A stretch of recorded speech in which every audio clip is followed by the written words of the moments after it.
진정한 노력은 배신하지 않는다. 프로야구 이승엽 선수의 말입니다. 미시간 주립대 심리학과 자크 햄브릭 교수는 재능과 성공의 상관관계를 밝힌 논문에서 때로는 땀도 우리를 배신할 수 있다라는 주장을 폈습니다. 성공에 있어서 노력이 차지하는 비중은 생각보다 크지 않은데 특히 학술 분야에서는 4%에 불과하다라는 논지였습니다. 요컨대 아무리 노력해도 선천적인 재능은 따라잡을 수 없다는 말이었습니다. 그러나 이를 반박하는 목소리가 즉각 쏟아졌습니다. 위 논문은 혼자 하는 연습과 전문가의 지도를 받은 연습을 똑같은 연습으로 간주하였고 초보의 연습과 고수의 연습을 같은 잣대로 평가하는 등 방법론 자체가 완전히 틀렸다는 지적이 들끓었던 겁니다. 재능이냐 노력이냐의 논쟁은 아직 명쾌하게 해결되지 않은 해묵은 과제입니다. 그러나 우리는 평발의 악조건을 딛고 영광의 정점에 섰던 최고의 축구선수 박지성과 왼손 투수가 보다 유리하다는 말을 듣고서야 비로소 왼손으로 공을 던지기 시작했던 오른손잡이 투수 유현진을 봅니다. 연구 결과가 어떠하든 간에 노력으로 재능을 이겨낸 사람들이 여기 눈앞에 있습니다. 그런 사람들을 생각하면 자꾸만 재능이라는 변명에 타고난 머리라는 핑계에 귀가 솔깃해지는 스스로가 부끄러워집니다. 재능의 비중이 어떠하건 간에 우리는 우리의 할 일을 해야 하지 않을까요? 열심히 공부하고 부지런히 땀을 흘리는 것 말입니다. 365 공비타민, 노력으로 재능을 이겨낸 사람들의 한 대목으로 시작합니다.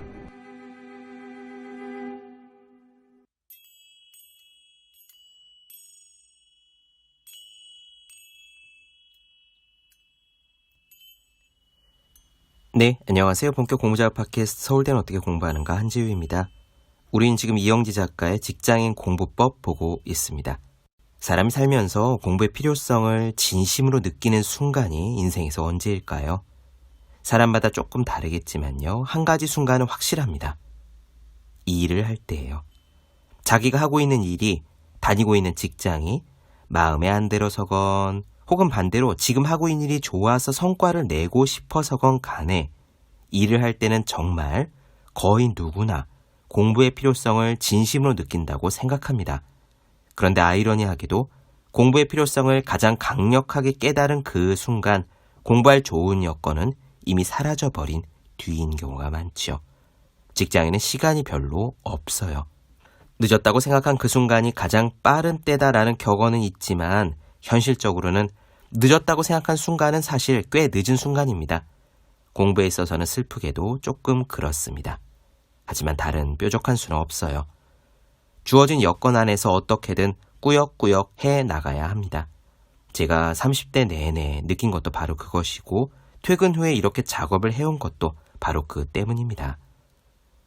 오늘은 공부 시간에 대한 이야기를 드립니다.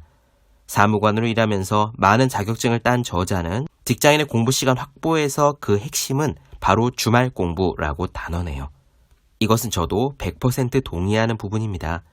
주말에 공부하지 않는 직장인은 사실상 공부를 안 하는 직장인이라고 보아도 좋습니다. 흥미로운 것은요. 이 책의 저자가 권장하는 주말 공부가 토요일, 일요일에 한 30시간쯤 초집중해서 무지막지하게 하는 공부를 뜻하는 게 아니라는 점이에요. 저자는 자신의 경험에 비추어서 직장인에게 적당한 평균 공부 시간이 일주일에 약 20시간 정도 되고요. 주말에는 12시간, 그러니까 토요일, 일요일에 각각 6시간 정도 공부를 하라고 조언합니다. 이유는 간단하죠. 너무 쥐어짜듯이 하루 종일 공부만 하면 지속하기가 어렵다는 거예요. 이 역시 저도 동의하는 측면이 있습니다. 운동이든 취미든 아니면 가사 일을 하거나 데이트를 하든 다른 일도 해주어야 숨통이 좀 트이니까요. 물론 그렇다고 해서 토요일에 하루 6시간 공부하는 것이 쉽다고 생각하시면 절대로 안 됩니다. 늘어지면 한없이 늘어질 수 있는 것이 우리 사람입니다.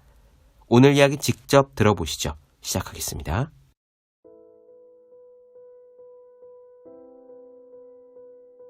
나는 매주 약 20시간 정도 공부하는 것을 추천한다. 매주 20시간이 직장인에게 장기적으로 많이 공부할 수 있는 표준 공부 시간이다. 주중에는 3일 정도, 하루 3시간 내외로 공부를 하자. 출퇴근 시간을 이용해서 1시간 정도 공부하고 퇴근 후에 2시간 이내로 공부를 해서 밤 11시 전에 그날 공부를 마무리하자. 그래야 휴식 후, 자정 전후에 잠을 잘 수 있다. 주말에는 오전과 오후로 나눠서 하루에 6시간 정도 공부할 수 있도록 계획을 하자. 체력에 무리가 가지 않으면서도 상당히 많은 양을 공부할 수 있다. 시험 직전에 몰아서 공부하는 경우에는 어떻게 하는 것이 좋을까? 내 경험상 직장인이 일을 하면서 최대한 공부할 수 있는 시간은 매주 35시간 정도라고 생각한다. 장기적으로는 매주 35시간을 공부할 수는 없다. 체력적으로 너무 힘들다. 주말에 하루에 10시간씩 공부를 하려면 다른 개인적인 일을 하기는 어려울 것이다. 그러므로 시험 직전에 공부를 몰아서 해야 하는 경우에만 일주일에 35시간을 공부하도록 계획하자. 내 경험을 바탕으로 생각해보면 적게 공부할 때는 주당 8시간, 최대로 공부할 때는 35시간 정도를 공부에 투자했다. 요일별로 살펴보면 공부 시간의 절반 이상이 주말에 집중되어 있다. 평일보다 여유가 있으니 당연한 소리처럼 들리겠지만 주말을 활용한 공부에는 생각보다 큰 장점이 있다. 첫째, 높은 집중력이 필요한 공부를 할 수 있다. 주중에는 짜투리 시간만 있을 뿐 집중해서 공부할 시간적 여유가 별로 없다. 평일에 시간을 확보해서 공부한다고 해도 퇴근 후에 피곤한 상태에서 높은 집중력을 요구하는 내용을 공부하기는 어렵다. 그러므로 난이도가 높거나 이해를 요구하는 공부는 주말을 활용해서 훨씬 수월하게 할 수 있다.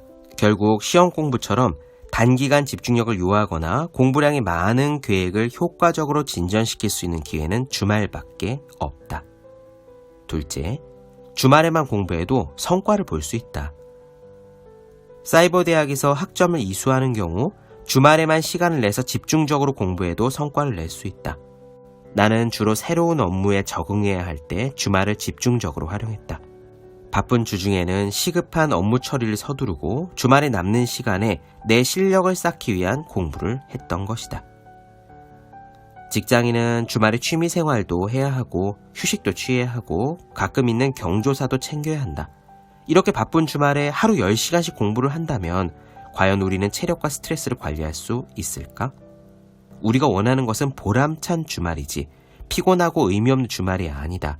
따라서 직장인이 주말 공부를 계획할 때는 공부와 삶의 균형, 스터디와 라이프의 밸런스를 염두에 두고 휴식과 여가생활 그리고 공부의 조화를 이루는 데 중점을 둬야 한다. 먼저 직장인이 주말에 공부하려면 기상시간을 잘 관리해야 한다. 평일에 출근할 때와 비슷한 수준으로 새벽같이 일찍 일어날 필요까지는 없다고 해도 적어도 오전 8시, 9시 정도에는 기상해서 시간 여유를 확보해야 휴식을 취하며 공부하기에 수월하다. 오전에 3시간의 공부 시간을 확보하고 점심부터 저녁 7시 정도까지는 낮잠을 자거나 여가 시간으로 활용해보자. 그러고 나서 저녁 7시 정도가 되면은 그때부터 밤 10시까지 또 3시간 정도 공부를 한다. 주말에도 가급적이면 밤 10시 이후에는 공부하지 않는 게 좋다. 주말에 밤 늦게까지 공부하면 내 경험상 내가 이렇게까지 해야 하나? 라는 회의감이 들 수 있기 때문이다. 밤 10시 이후에는 보고 싶은 텔레비전이나 영화를 보고 자정 전후로 잠자리에 든다. 일요일이라면 다음날 출근을 해야 하니까 더 일찍 잠자리에 들 수도 있다. 주말에는 가급적 저녁보다는 낮 시간대에 여가 활동을 하는 것이 좋겠다. 저녁에 약속을 잡아본 직장인이라면 공감을 하겠지만 저녁에 친구를 만나면 자리가 길어지기 십상이다. 또 체력을 고려해서 주말 이틀 중에 하루는 야외 활동, 또 하루는 실내 활동을 하는 것을 추천한다. 그리고 또 한 가지 조언, 시간대별로 학습 포인트를 바꾸는 것이 좋다. 뇌는 아침에 가장 힘이 세다. 그러니 주말 오전에는 타이트하게 강의를 듣거나 책을 읽는 것처럼 집중력이 필요한 공부를 하고 저녁에는 비교적 집중력이 적게 필요한 공부를 하자.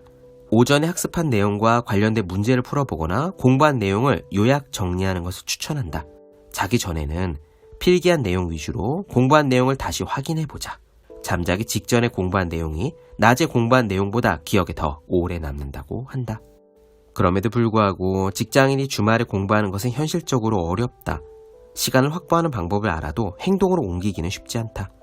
결혼을 했거나 자녀가 있는 경우라면 의지가 있어도 시간을 내기가 굉장히 어렵다. 내가 가장 많이 받는 질문은 결혼해서 애 키우기 바쁜데 주말에 공부할 시간이 있나요? 였다. 이런 경우라면 공부하고자 하는 의지가 있어도 공부할 시간 자체가 없다. 그래서 주변 사람들의 도움이 필요한데 이해에 쓸만한 2가지 팁을 드리겠다. 첫째, 밖으로 나가라. 앞에서 언급한 바와 같이 주말에 공부 시간을 확보하기 위해서는 기상 시간이 중요하다. 일단 눈을 뜨면 밖으로 나가는 게 좋다. 편한 옷차림으로 집 근처에 카페를 가자. 일단 사람들이 있는 곳에 나오면 긴장도 되고 공부하고자 하는 의지도 생긴다. 시작이 반이다. 그리고 2번째, 타인의 시간을 빌려야 한다. 결혼을 하면 아기를 키우거나 집안일을 해야 한다.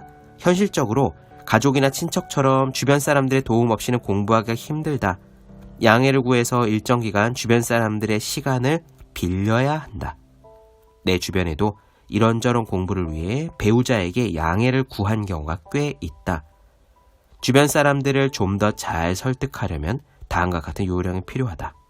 첫째, 지금 내가 하는 공부가 그 사람에게 도움이 된다고 설득해야 한다. 내가 왜 이직을 하고자 하는지, 그리고 이직을 통해서 상대방에게도 어떤 이익이 돌아가는지 등을 자세하게 말하고 양해를 구해야 한다. 둘째, 양해를 구하는 시간을 구체적으로 제시해보자.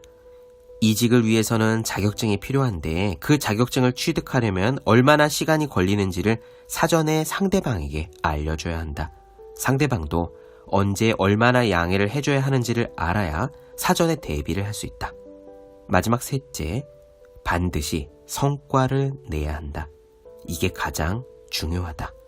힘들게 양해를 얻어서 주말에 공부를 했는데 자격증 취득이라는 목표를 달성하지 못하면 눈치가 보일 수밖에 없다. 또다시 양해를 구해야 할 수도 있다. 직장인의 공부는 시간이 부족한 만큼 절박하기도 하다.